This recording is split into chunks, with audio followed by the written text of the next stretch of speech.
If you are starting a business and trying to capture an audience, if you are trying to capture the attention of a group or a significant other or a coworker or a friend, there is something that you need to know. You do not want to simply be a problem solver.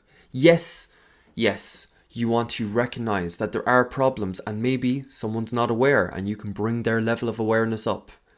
Yes, there are pain points in life and you might be able to help people navigate those pain points. Beautiful.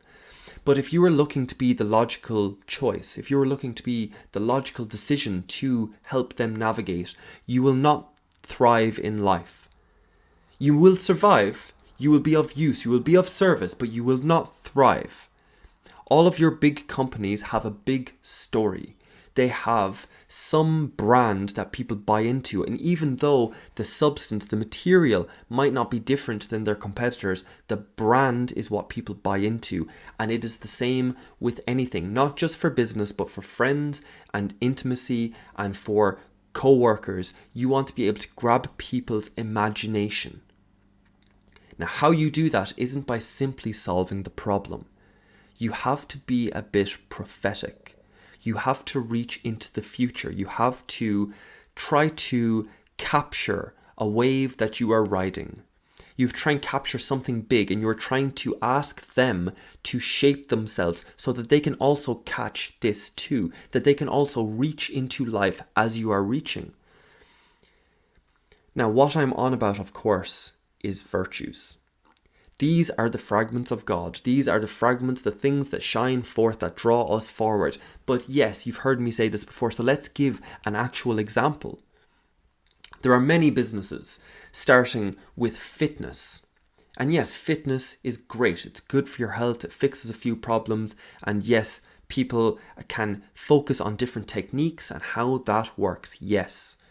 But to sell, to invite you in to that moment, to invite you in to reach for life as they are reaching, they must tap into a virtue. Come so that you could be beautiful. Come so that you could be disciplined. Come so the world sees just how tenacious you are. It is a much more powerful message. We can take it out again. We can bring it to style and fashion. Dress this way to show the world who you truly are. Yes, dress this way to be beautiful, and yes, dress this way to be admired, but dress this way to show how confident you are. Dress this way to show just how imaginative you can be with how you present yourself to the world. These are the stories that draw, that pull people in. For me, I want to be mentally sharp. I want to be quick. Before that, to call myself to it, I want to say that the mentally quick person is assertive. The mentally quick person has ordered their thoughts. The mentally quick person is able to respect themselves and the world and is able to navigate accordingly. These things, these virtues that I want to have, that I crave, that I hunger for, I do not simply look at them passively and say, thank God the world has those. I do not simply say that, yes, I want to have like a relationship with that so it can draw me out and I can contribute to it. Yes, I want that as well, and I want the first, but I want to have it, knowing I never can, knowing I can never fully achieve it, because they are virtues, they are infinite, they are mysteries, as I am. So the mystery doesn't meet the mystery, but in the chase, in the dance, that is the beauty of life. You see, the virtues are at the foundation of all reaching. So if you are inviting someone to reach as you are reaching, you must tap into these virtues. And it is very easy to get there. Why do you want to be attractive? Maybe because you're trying to impress someone else. Maybe because you're trying to have this social status. Why are you trying to get this admiration and respect and lust? Why? Because I want to be...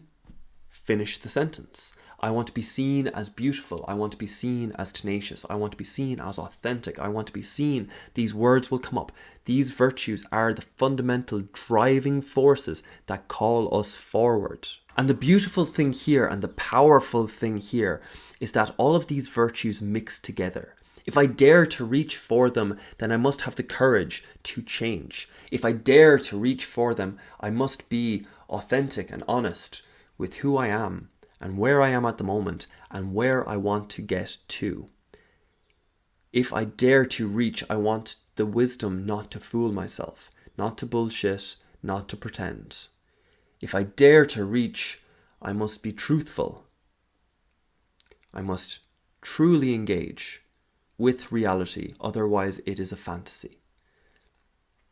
And you will see this, you will see as you explore the virtues, you will see that they all bleed into another. They all require each other to truly draw you forth. Not to aim at the material next step, but to truly draw you forward to the vision of the future. So, this is of course an invite to the workshops where we get to feel what these virtues feel like. Not that we get to feel how we hold them, but if we were to personify them, if they were an actual thing, what would they feel like? If we were in the presence of this virtue, what would it feel like? An exercise you might do is go through the virtues, find one, and think of someone that embodies that virtue. And then imagine being face to face with them. What would it feel like to be face to face with the virtue if they were embodying it in that moment where they were showing just how brave or tenacious or authentic that they were? What would it feel like to be in the presence of that? How would you respond? I think you will find some very deep insights in that exercise alone, but I do invite you to the workshops where we explore this and we pull these virtues and we hold the space in between. I'll leave a link in the description below for a video where I go through details of this workshop. But for today, go through the list of virtues. Think of someone who embodies it and imagine what it would be like to be in their presence. And as you go through the next week, try to tap into these virtues. Try to storytell. Try to be a bit prophetic. Dare to dream. Dare to advise them, hey, take this advice so that you could shape yourself for the future to come.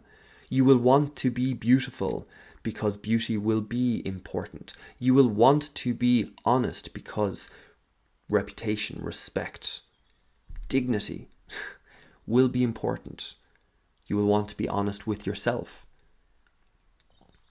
There are many questions. It is endless.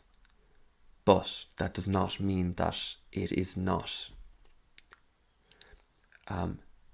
food for thought, that it does not sustain you and sustain your soul as we move through this life.